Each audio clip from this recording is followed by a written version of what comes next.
송일순 선생님을 우리 40대 이상의 선생님들은 네. 다 아시겠지만 이제 갓 들어오신 네. 2030 선생님들 중에는 의외로 네. 송일순 선생님 모르실 분도 있을 것 같습니다. 네. 저는 1989년에 서울 변두리에 있는 어느 고등학교에 영어 선생이 되었습니다. 사실은 제가 선생이 되고 싶지 않았어요.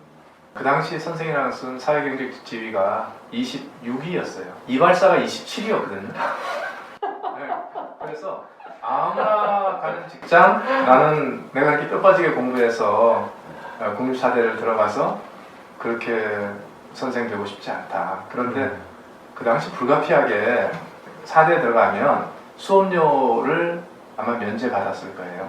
그래서 3년 정도 의무적으로 교직생활을 하고 다른 직업을 선택해라.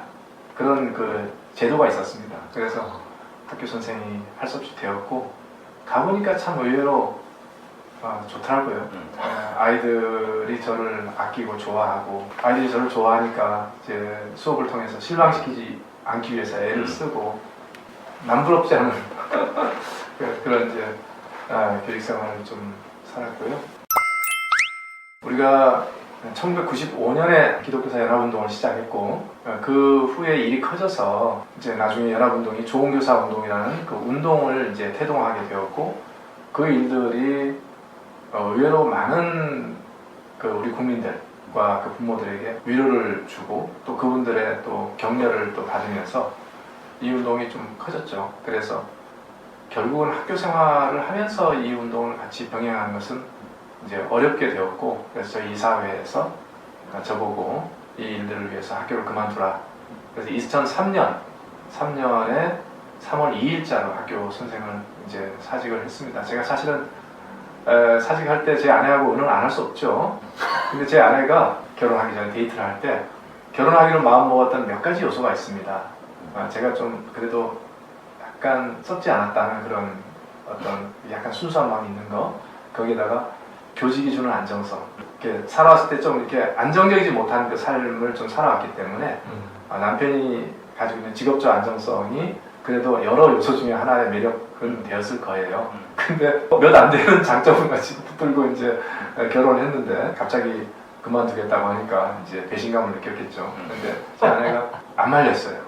하라고 하더라고요. 그래서 왜? 그랬더니 하는 이야기가 당신은 잘할 것 같다고 이야기합니다. 제 아내는 굉장히 예리한 사람입니다. 그리고 모든 것을 다 긍정적으로 보지 않아요. 그런데 그렇게 이야기한 것에 제가 힘을 얻고 2003년 3월 2일자로 교사직을 그만두고 5년 좋은교사운동 대표직을 수행하기 위해서 이제 나왔죠. 그리고 8년까지 이 운동을 좀 섬기는데 임기를 마치기 1년 전부터 우리 이사회와 제가 이제 후임자는 정했어요. 정병호 선생님을 정했고 저의 그 진로가 이제 문제가 되는데 학교로 돌아갈 수는 없고 그렇다고 해서 구직 활동을 하기 위해서 뭐 영어 선생이었으니까 학원 가면 되거든요. 근데 학원 갈 수는 없는 거고 그래서 좋은교사운동 출판부에서 이제 일을 하려고 했는데 그 당시 박상진 이사님이 하신 말씀 생각나는데 당신 그동안 그 열심히 일을 했는데 더 강력한 운동을 해야지 집토끼가 산토끼 될 생각을 해야지 어떻게 집토끼로 머물 수 있느냐.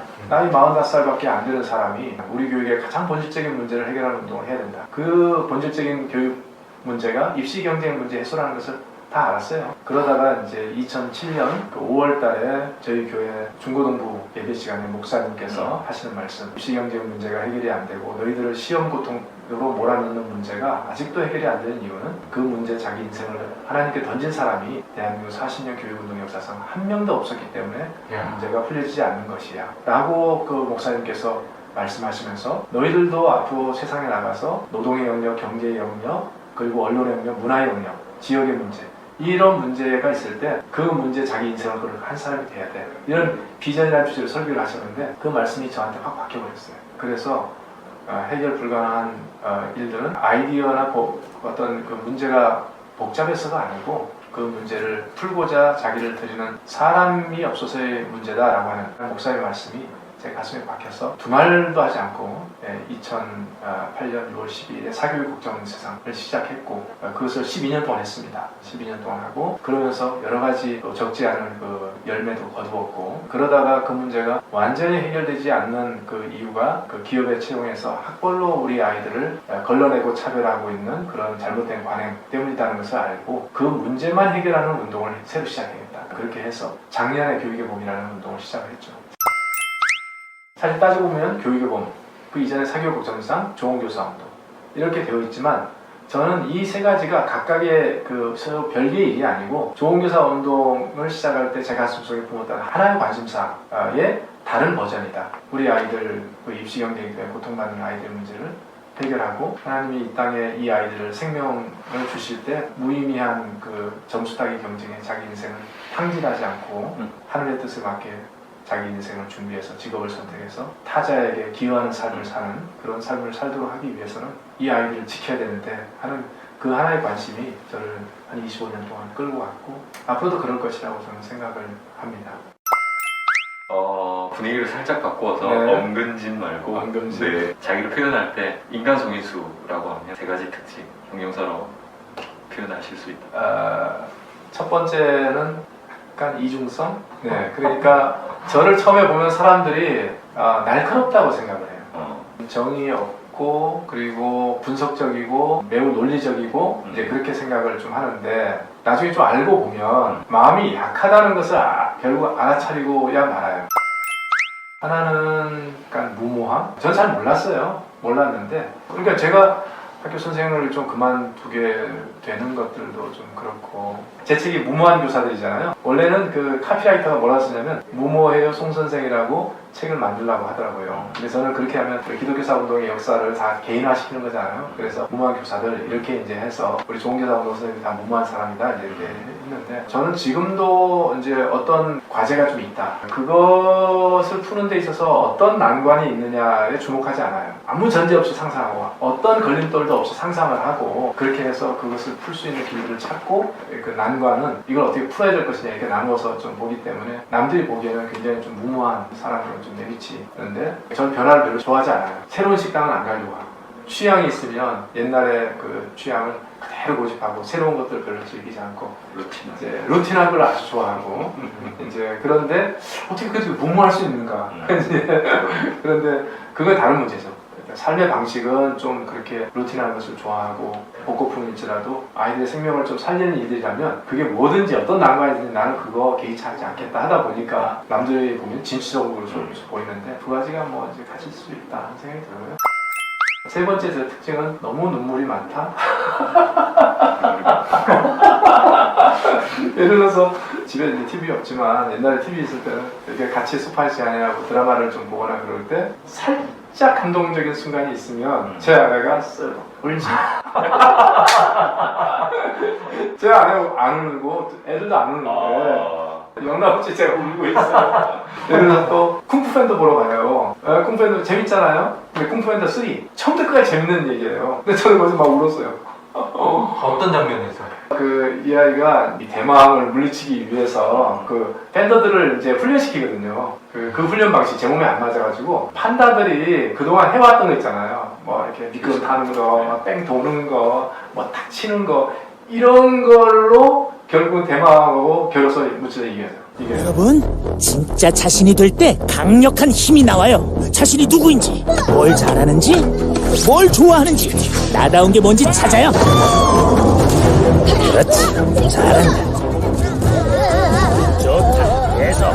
그러니까 그건 뭐냐면 자기 것을 가지고 싸우는 거예요. 내게 익숙한 걸 가지고 싸워야지 절대적으로 가장 베스트 전략이라는 건 없는 거고 거기에 나를 맞추면 안 된다. 그래서 내게 가장 익숙한 거 그것이 어찌 보면 가장 효과적인 무기일 수 있다. 어떤 운동을 할 때 그 생각을 하니까 우리 이제 사교육 점수상 시절에 참 진짜 연약한 선생님들 부모들 다 보이는데 저 사람들이 가지고 있는 가장 익숙한 것을 가지고 이 운동을 해서 사교육 문제 해결한다는 것이지 생각하니까 막 눈물이 막 나는데 우리 집사람은 맥락도 뭐 알 수가 없잖아요. 그러니까 이제 눈물 흔한 어떤 사람이 또 흘린다 아무 맥락도 없이 그래서 제가 이제 20대 그 후반에는 너무 눈물이 흔해가지고요. 아, 눈물 없는 사람으로 좀 이렇게 됐으면 좋겠다. 이렇게 강인하고 그런 생각을 했는데 그대로 살기로. 네. 그렇습니다. 제가 그 스트레스에 대해서는 좀 무딘 편 같더라고요. 근데 그 첫 번째 이유가 그 스트레스가 조금 시간이 지나면 기억이 잘 안 돼. 그러니까 예민하지 않아가지고 아 그때 뭐 때문에 힘들긴 힘들었는데 그러면서 그냥 잘 기억이 안 나요.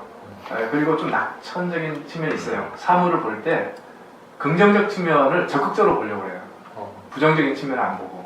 아마 그러다 보니까 스트레스가 있어도 잠시 좀 머물고 가는 그런 편이고 또 이제 새벽에 그 아침에 일어나서 기도하면서 풀고 이제 그게 굉장히 크죠. 예, 그래서 왜냐하면 스트레스라는 것이 가장 심할 때는 길이 이제 있어야 되는데 없을 때, 안 뚫려질 때, 그럴 때 스트레스가 좀 굉장히 심하고 사람들의 공격과 비난이 있을 때 그것을 이제 하나님이 괜찮아 이제 그렇게 이야기하시면 대범하게 그 견디는 수 있잖아요.